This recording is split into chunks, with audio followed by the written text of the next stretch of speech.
वालेकुम, welcome to the channel. अगर आपने अभी तक सब्सक्राइब नहीं किया हमारा चैनल तो कर लीजिए। आज इंटरेस्टिंग डिवाइस के साथ आई हूँ। आप में से बहुत सारे लोगों को पता चल चुका होगा कि ऑनर की डिवाइसेस पाकिस्तान में लॉन्च हुए हैं, X6C और X7C।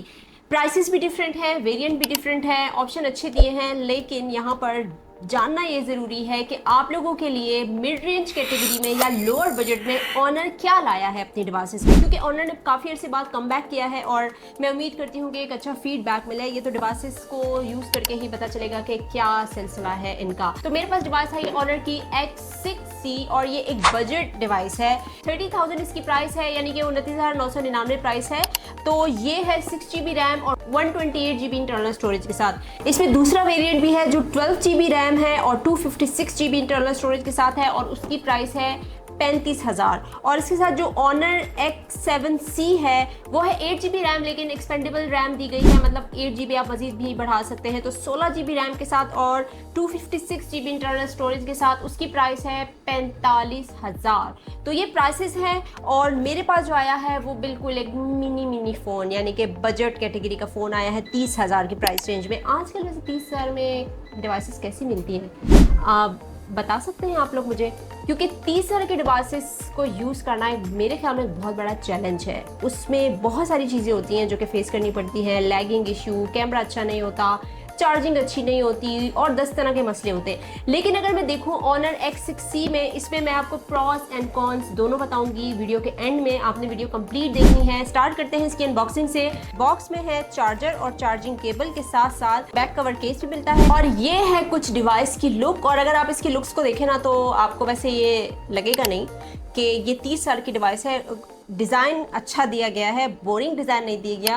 और कलर भी मेरे पास खूबसूरत है, मून लाइट वाइट कलर का। और इसमें एक और कलर भी है। और ऑनर ने बजट डिवाइस में भी AI आपको दिया है और काफ़ी अच्छे फंक्शंस दिए हैं, वो भी इस वीडियो में आगे चल के बताऊंगी। X6C की बात करूं तो इसमें AI बटन 1 क्लिक एक्सेस दिया गया है। मतलब ये जो आपको बटन नज़र आ रहा है ना, इसको जब आप इसे प्रेस करेंगे ना तो आपको बहुत सारे AI के फंक्शंस मिलेंगे। मतलब आपने मेन्यू पे जाना है, आपने स्क्रीनशॉट लेना है, आपने टॉर्च ऑन करनी है, नोट पे जाना है, माई डे पे जाना है या एप्स पे जाना है। तो आपने जस्ट इस 1 बटन, यानी कि एक शॉर्टकट दे दिया गया है इजी वे के लिए, और इजीली आप इसको एक्सेस कर सकते हैं सिर्फ 1 बटन को क्लिक करके। 50 मेगापिक्सल AI इमेजिंग में है। इसमें वाटर एंड ड्रॉप रेजिस्टेंट भी है ये, और 5300 mAh की बैटरी है और टर्बो चार्जिंग दी गई है। तो ये एक बजट डिवाइस में मेरे ख्याल में 5,000 से थोड़ी सी ज़्यादा आपको बैटरी जो दी जाती है ये एक अच्छा होता है, क्योंकि बैटरी ज़रा ज़्यादा मैटर करती है, क्योंकि ज़्यादा बैटरी मेरे ख्याल में अच्छी होती है हर तरह की सिचुएशन में।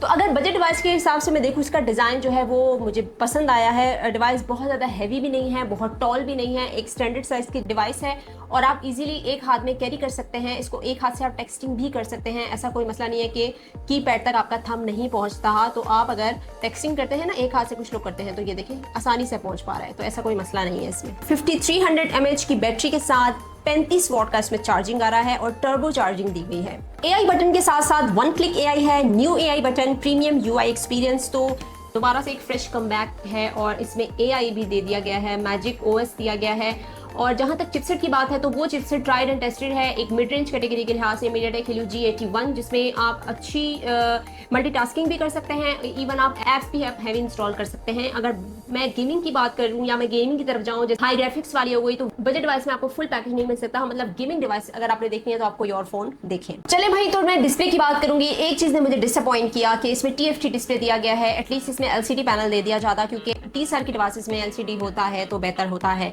और साइज इसका 6.61 इंच का, रेजोल्यूशन भी आपको 720 की मिल रही है, लेकिन 120 हर्ट्ज का रिफ्रेश रेट दे दिया है। और इसके साथ 1010 निट्स की पीक ब्राइटनेस दे दी गई है। तो ब्राइटनेस पॉइंट ऑफ व्यू से तो सनलाइट में ज़्यादा बेहतर पता चलता है कि कैसा है। मुझे तो एवरेजली इसकी परफॉर्मेंस कोई इतनी ज़्यादा आउट क्लास नहीं लगी। 30,000 की डिवाइस अगर आप खरीद रहे हैं तो ये एक्सपेक्ट मत कीजिए कि बहुत ज़्यादा कोई आपको हाई फाई किस्म के फीचर्स मिलेंगे, लेकिन मैं थोड़ा सा ये कि डिस्प्ले की क्वालिटी मजीद अच्छी होती।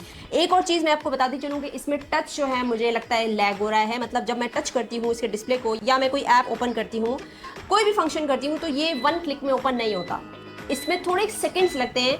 मतलब ये स्लो फोन मुझे लगा है और इसमें लैग का इशू मुझे लगा है। मतलब अगर मैं कोई ऐप ओपन कर रही हूँ वो थोड़े सेकंड्स के बाद खुलती है, फौरन ओपन नहीं होती। इस तरह अगर आप मल्टीटास्किंग करें तो आपको थोड़ा लैग फील होगा, जो कि कॉमन है बजट डिवाइसेस में, कोई बड़ी बात नहीं है। लेकिन अगर आप ये एक्सपेक्ट कर रहे हैं कि इसकी स्पीड बहुत ज़्यादा तेज़ होगी तो ऐसा नहीं है। हालांकि इसमें 6 GB रैम दी गई है, चिपसेट भी इसका ओके है मिड रेंज कैटेगरी के लिहाज से, लेकिन मैंने जो चीज़ एक्सपीरियंस की वो मैं आपसे क्लियर बताऊंगी कि इसकी जो परफॉर्मेंस है वो इतनी आउट क्लास नहीं है, ये स्लो डिवाइस मुझे लगी। और अगर परफॉर्मेंस की मैं बात करूं तो MediaTek Helio G81 के साथ परफॉर्मेंस इसकी ओके है। आप हर तरह की इसमें ऐप्स इंस्टॉल कर सकते हैं, मतलब ये सपोर्ट करेगा हर चीज़। गेमिंग करते हैं या कोई और ऐप इंस्टॉल करते हैं, आजकल जितनी सोशल ऐप्स हैं वो सब इसमें इंस्टॉल कर सकते हैं, यूज़ कर सकते हैं। कैमरा की अगर मैं बात करूँ तो डुअल कैमरा इसमें सेटअप है, 50 मेगापिक्सल मेन कैमरा है, f1.8 वाइड आपको दिया गया है, और डेप्थ सेंसर भी है, और LED फ्लैश लाइट भी दी गई है। फीचर जिसमें आपको मिलते हैं HDR, पैनोरामा, और वीडियोग्राफी की अगर मैं बात करूं तो 1080p आपको मिलती है। फ्रंट कैमरा 5 मेगापिक्सल का दिया गया है f2.2 अपर्चर के साथ, जो कि ऑनर कहता है कि वाइड कैमरा है, लेकिन मुझे इसका फ्रंट कैमरा बहुत वीक लगा। और रात में अगर आप पिक्चर ले रहे हैं तो काफ़ी ब्लर और नॉइज आपको मिलेगा। सनलाइट में फिर भी थोड़ा सा गुजारा इसने किया है फ्रंट कैमरा ने, लेकिन 5 मेगापिक्सल से जैसे पिक्चर आती है बहुत क्लैरिटी नहीं मिलती। मतलब अगर आप ये देख रहे हैं कि आप इस पिक्चर से सेल्फी लेके बहुत अच्छी जगह पे आप किसी भी अपने प्लेटफॉर्म पे लगाना चाहेंगे तो आपको वो रिजल्ट नहीं मिलेंगे। बस ठीक है, डेली यूज के हिसाब से ये ओके है। Rear camera 50 megapixel AI camera है, तो थोड़ा सा क्रिस्पी मुझे पिक्चर्स मिली। अगर आप नेचुरल लाइट में लेते हैं तो मुझे इसकी पिक्चर्स ठीक मिली, और क्लियर फोटो मिली।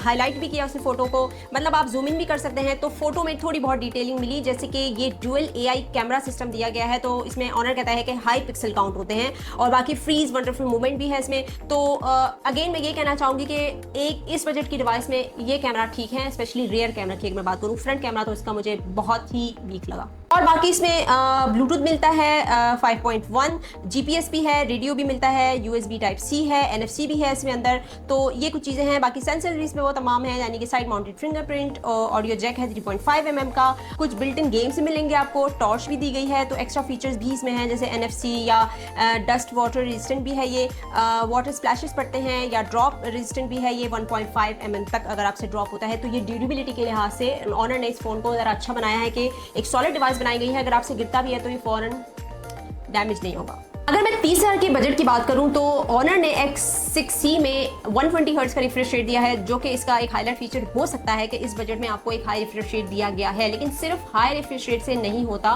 परफॉर्मेंस बहुत मैटर करती है, क्योंकि मैंने आपको बताया कि ये फ़ोन मुझे थोड़ा वीक लगा परफॉर्मेंस में। लेकिन अगर मैं बैटरी डिपार्टमेंट की बात करूँ तो फास्ट चार्जिंग दी गई है, 5300 mAh की बैटरी, एक बड़ी बैटरी दी गई है। तो बड़ी बैटरी वैसे ही लोगों को ज़्यादा नीड होती है इस चीज़ की कि बैटरी बड़ी हो, और इसके साथ फ़ोन की बिल्ड अच्छी बनाई गई है, डिज़ाइन अच्छा दिया गया है। तो आप मुझे बताएंगे कि ये डिवाइस कैसी लगी और ऑनर को कैसा रिस्पॉन्ड मिल सकता है दोबारा से, क्योंकि ऑनर आता है फिर चला जाता है, आता है फिर चला जाता है, लेकिन आखिरी बार ये डिवाइसेस एक अच्छी हाइप लेकर आई हैं, और हम तो उम्मीद करते हैं कि एक अच्छा ही फीडबैक मिले। आप मुझे बताएंगे कि कैसा लगा ये फ़ोन, और चैनल को सब्सक्राइब मार देना यार। दोबारा आऊँगी नेक्स्ट वीडियो में। टिल देन, अल्लाह हाफिज़।